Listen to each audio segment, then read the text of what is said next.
เป็นครั้งแรกที่ว่าเบาหลังขึ้นมาทางด้านนี้เป็นเกี้ยงไฮเป็นตูบน้อยแบบนี้อยู่แคมทางแบบนี้แต่ว่ามันจะมีต้นไม้บ่งแบบนี้ลึกไว้เนาะก็เลยว่าขี่รถไปบ่เห็นอ๋อดอกเขียวงามขนาดเป็นตะสะอ่อนขนาดสุดยอดเลยเข้าสำนี้พอดีงามเนาะถ้าว่าสูงกว่านี้ก็เลยบ่งามปานใดละจะพายางเที่ยวชมนะบรรยากาศไฮเข้ามื้อนี้เบาลังก็พามาเบิ่งไฮเข้าจอมดอยคือเก่าเนาะแต่ว่าคลิปผ่านมาก็พาไปเล่นไปเที่ยวอยู่เมืองไสเนาะไปเที่ยวตาดนำกัดอยู่ละป่า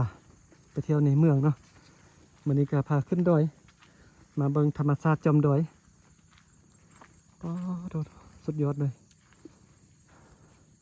เมื่อกี้ขี่รถมาเมื่อยนะแต่เดี๋ยวนี้ให้เมื่อยแล้วบรรยากาศเงียบสงบเนาะมิดจิลี่เลยโอ้มีต้นสาลีแล้วก็มีมักนำเนาะมื้อนี้ก็บ่เห็นสะบานเสียยาให้แต่ว่าเขาเจ้าจะพักผ่อนเนาะเพราะว่าช่วงฝนตก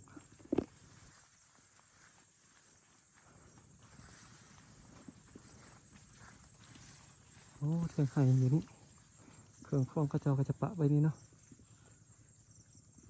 มีมีดมีพระกับบุเสียเนาะเขาเจ้าปะไว้นี่นะ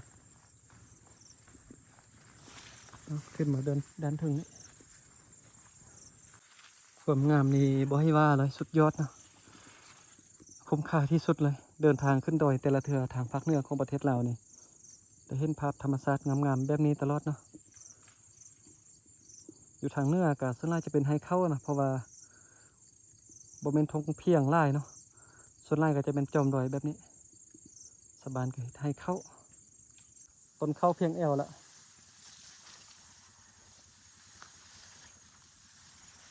ยางขึ้นมาจอมดอยเนาะไปซอกบนมุมสูงไปเก็บภาพมุมสูงเนาะถ้าว่ามีเงินซื้อโดรนนี่น่าจะดีกว่านี้บ่ได้ไปปีนภูปีนผาไล่เนาะป่าทงงามขนาดใครที่มีโดรนมาบินนี่เก็บภาพมุมสูงเท่านี้นี่สวยงามเนาะ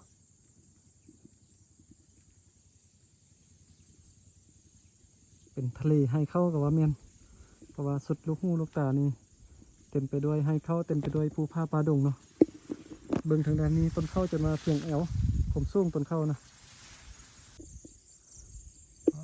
ดู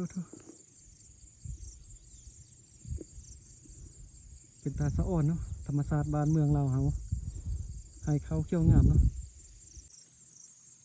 ลมพัดเย็นสบายเนาะฝนก็จะตกเป็นบางจุดบางบอน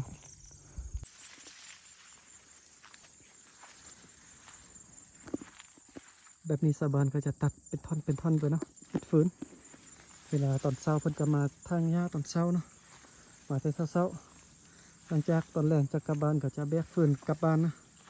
ไปไว้ดังไฟนึ่งข้าวคั่วกิน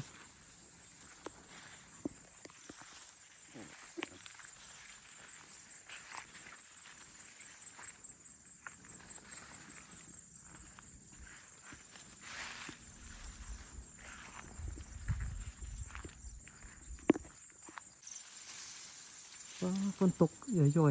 ๆมียุงไล่เนาะเบาลังขึ้นมานี่โอ้ยุงกัดเอาแถวว่ะ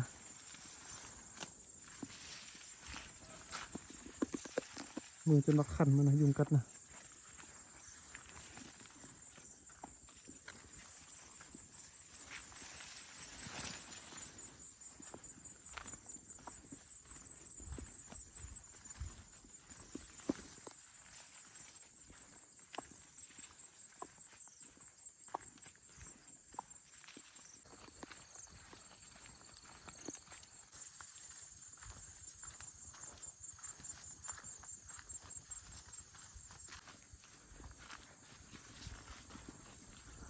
โอ้เวลาพักผ่อนเนาะเดินทางตอนช่วยมาแวะนอนอยู่นี่คักขนาดเป็นตูบงามๆแบบนี้เนาะเที่ยงไห้ของสะบานก็จะเป็นประมาณนี้เนาะบนนี้ก็ดังไฟนึงเข้าเขากินบนนี้บนนั้นก็อยู่ในตูบเนาะโอ้คักในตูบลังนี่นะ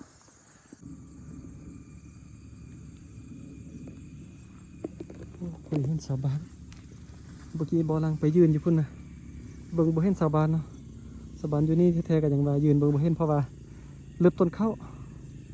ต้นข้าวบนนั้นนี่สูงไทยสูงว่าเลยอยู่ด้านเทิงนะจะเป็นต้นข้าวที่สูงเนาะเบิ่งจนเราบ่เห็นสะบานทางยาอยู่นี่บ่ลังยังบ่เห็นนะ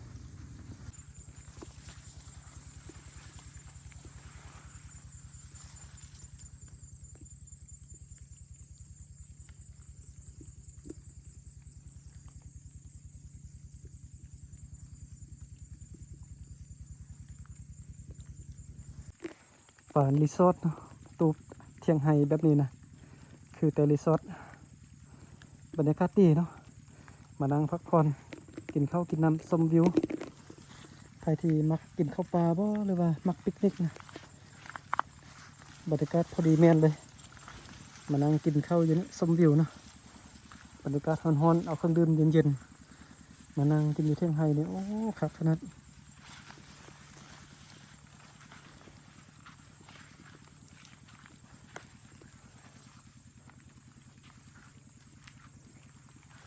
นี่ก็เป็นความสวยความงามเนาะเสน่ห์ทางภาคเหนือประเทศลาวคือให้เข้าจอมดอยเนาะธรรมศาสตร์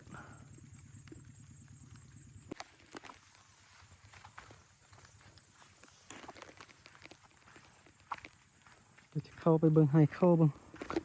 ไปเบิ่งเที่ยงไฮเนาะ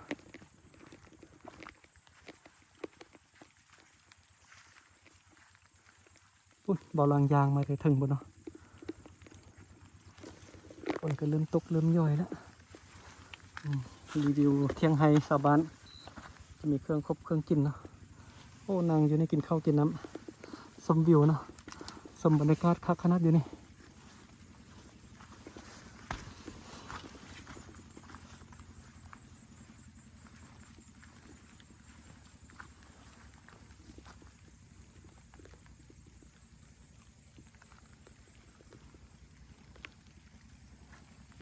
โอ้นี่มันใ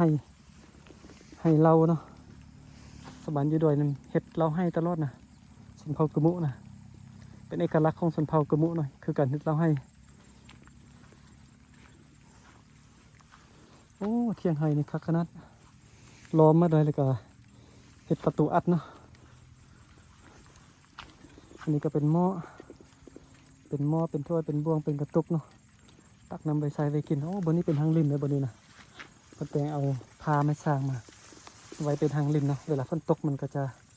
นำมาใส่กระโหลกนี่ใส่คุนี่เอาไว้ใส่เนาะ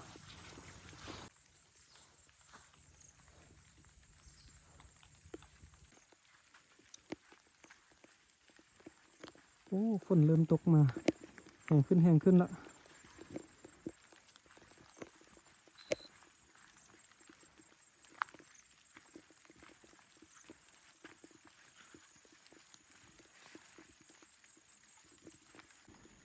ฝนเริ่มตกมาเรื่อยๆเนาะ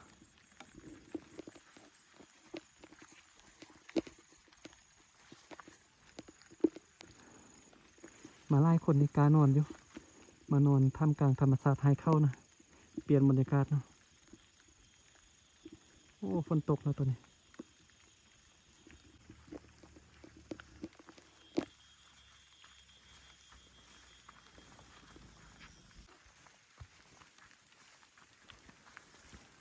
สอกบนเสาฝนก่อนฝนเริ่มตกแห้งขึ้นละ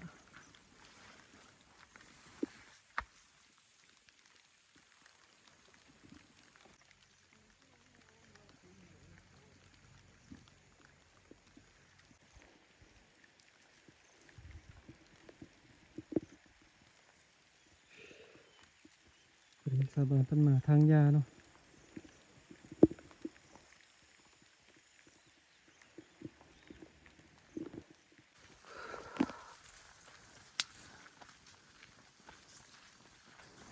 พอดีสาบานกับทางยาขึ้นมาฮอดถึงเนาะ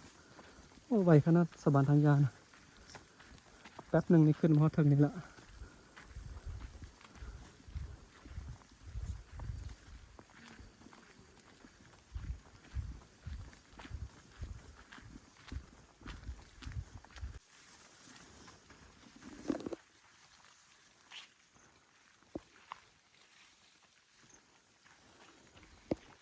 บนนี้ก็จะมีทางเดินทางยางไปฮอดพูนพุ่นแหละสุดพุ่นเนาะโอ้สบายเลอะยังมาตายแฮม โอ้ไวเนาะสุเจ้าทางยาน่ะเมื่อกี้เห็นอยู่ลุมพุ่นมาจักคน 3 คน 3 คนนะ3 คนก็ไวแท้ไวว่าบุดหนึงขึ้นมาถึงละคิดว่าบ่มีคนหู้มื้อนี้ป้ามาเดี๋ยวนี้ใหญ่แล้วเนาะเข้าเนาะ ได้แล้ว เดือนก่อนค่อยมายัง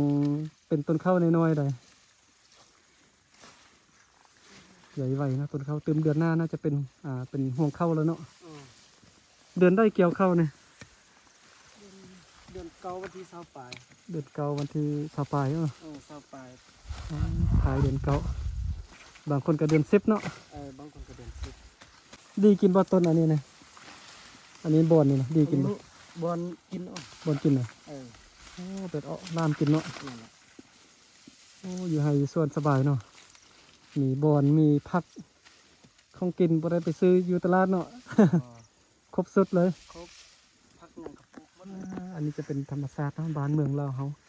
เป็นเสน่ห์ทางภาคเหนืออุดมสมบูรณ์เต็มไปด้วยพืชผักธรรมชาติเนาะมีไฮเข้าอยู่ไฮเข้ากับมีผักมีพืชหลายชนิดมีบอนมีซาลีมีอ้อยเมียม ช่วยกันหลายคนเอา บ่ ให้งานก่อน บ่ได้เกี่ยวเข้าเนาะฮูดเอาเนาะ ฮูด มือฮูดแล้วก็ใส่กระบุงเนาะ นั่นแหละใส่กระบุง มันเกี่ยวเข้ามันจะลำบากเนาะอย่าไปตีจังเนาะ นั่นแหละ ไอ้เพิ่นว่าโหดยามฤดูเก็บเกี่ยวนี่จะบ่ได้เกี่ยวเนาะมีแต่เอามือไปฮูดเอาต้นเข้าฮูดเอาเม็ดเข้าเนาะ นั่นแหละ ฮูดแล้วก็ใส่กระบุง นั่นแหละ จะสบายกว่าเวลาเกี่ยวถ้าเราเกี่ยวเข้านี่เรายังได้ไปตีเข้าเต็มโอ้ลำบากเนาะ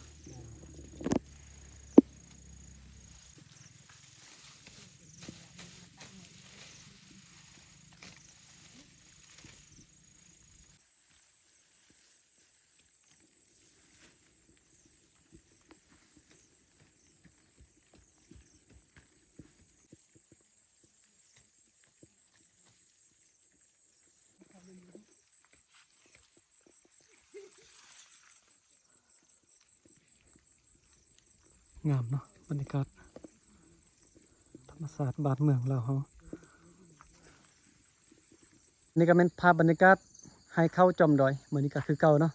บาลังก็พาขึ้นมาเที่ยวชมบรรยากาศจอมดอยเบิ่งให้เข้าเบิ่งธรรมชาติเนาะหมอนี่ก็ขอบใจพ่อแม่พี่น้องที่ว่ามาเบิ่งมาชมคลิปของบาลังนะส่วนหมอนี้บาลังก็จะได้ขออนุญาตจบคลิปเพียงเท่านี้ก่อนเนาะเพราะว่าจะเดินทางไปอีกหมู่บ้านหนึงอยู่จอมดอยพุ่นนะมีแต่รอท่าเบิ่งคลิปต่อไปเนาะ